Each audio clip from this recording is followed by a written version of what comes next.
let's unpack this. We're doing a deep dive into, well, a pretty significant shift at Tottenham Hotspur. We're using the BBC Sport article about Thomas Frank becoming their head coach. Yeah, that's our source. And our mission, really, is just to dig into this one piece, pull out the key bits of info, and help you figure out, what's actually happened and maybe what it could mean going forward. Okay, so the headline news from the report, right off the bat. Tottenham have brought in Thomas Frank from Brentford. It's a deal running until 2028. And this follows Ange Postecoglou being sacked earlier in the month. That's right. Sacked. Which, based on the article, feels, well, a bit surprising, doesn't it? It does. Yeah, I mean, Postecoglou had just led Spurs to win the Europa League final against Man United. Their first major trophy in, 17 years? Exactly. 17 years. You'd think winning something big like that would cement his place. But no, the article's quite clear. He was let go despite the win. Yeah, it's a stark contrast.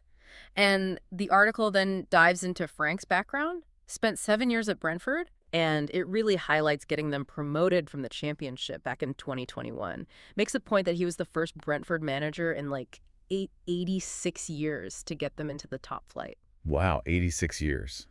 That really puts it in perspective. It does. And he kept them up, didn't he? The article lists their finishes: 13th, 9th, 16th, and 10th in the Premier League under him. Mostly solid mid-table stuff, yeah.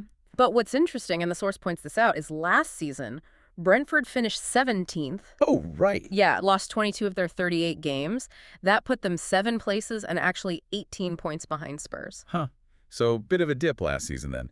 The article gives his overall Premier League record at Brentford. It does, yeah. Says 54 wins, 60 losses from 152 games, earned 200 points overall in the top flight with them. Okay. So there's that contrast in form the article presents. Definitely. And it also makes clear Frank's not coming alone. The BBC report lists quite a few key staff joining him. Oh, yeah? Like who? Well, Justin Cochran as assistant, Chris Haslam as head of performance, Joe Newton, a first-team analyst, all from Brentford. Ah, okay. Taking his team with him. Seems like it. Plus, Andreas Jorgensen, who's mentioned, is coming over from Manchester United. So it looks like a proper reshaping of the backroom team, not just the head coach role. Right, significant change then. And what about Brentford's reaction? The article mentions that. It does. It quotes their statement, thanking Frank for his incredible impact. Okay. And it highlights the director of football, Phil Giles, praising Frank's. Let me see. Wisdom, coaching ability, and emotional intelligence. Said he helped transform the club, built a real connection with the fans, strong culture, things like that. That's interesting. The focus on culture and, emotional intelligence from his old club, that's a notable detail from the source. Yeah, it paints a picture of why they valued him so highly there.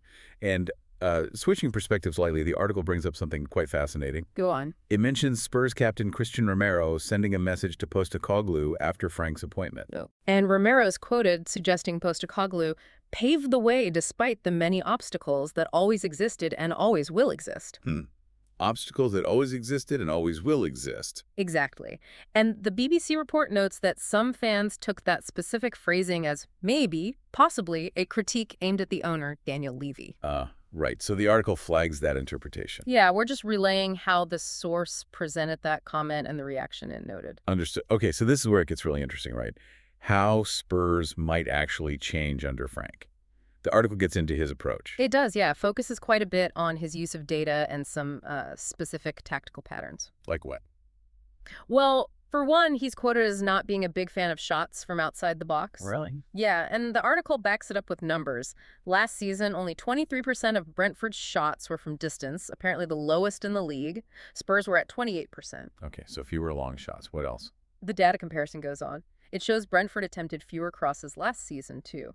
675 for them, 752 for Spurs. Fewer crosses, too. But they contested way more aerial duels. They were actually top of the league in that metric, 12-10 aerials contested. Spurs were down at 872. Right. So less shooting from range, fewer balls lumped in from wide, maybe, but much more focus on winning those physical battles in the air. That's what the data seems to suggest, according to the article's framing. A potential shift from Postecoglou's style, perhaps? Feels like it. Anything else tactical? One more interesting point the report makes. Fouling. Over the past 2 seasons, Brentford fouled a lot less than Spurs. Last season, only Manchester City actually committed fewer fouls than Brentford. Okay, low fouls too. So if you put all those stats together from the source, low outside shots, Fewer crosses, high aerial duels, low fouls. Well, it suggests Frank wants his team to be maybe quite smart and selective. Pick their moments, perhaps work the ball into better positions rather than chance it from distance, but also be really competitive and physically dominant in specific areas like aerials. And disciplined, avoiding needless fouls. So let's try and connect the dots here, based purely on this BBC article. What's the overall picture? Well, this deep dive seems to paint Thomas Frank as, highly respected by Brentford for his results, but also his impact on the club's culture. He's known for using data, has these specific tactical preferences around shots, crosses, aerials, fouls. And he arrives after a pretty surprising sacking, given the recent trophy win, and he's bringing a significant chunk of his own backroom team. Exactly. Which leads us to a final point for you, the listener, something pulled directly from the article itself. Okay. The BBC report includes a linked piece, and its title is "A Gamble for Frank, but Dane Has Earned Spurs' Chance." A gamble for Frank. Right. So, considering everything the article lays out, Spurs' recent upheaval, the unexpected sacking, Frank's specific tactical style potentially differing from Postecoglou's, his reputation for culture building, what does this source material suggest is the actual nature of that gamble the headline mentions? And, importantly, who is taking the gamble here? Is it Frank? Is it Spurs? Both. That's definitely something to mull over after digging into this report. A good question to leave lingering.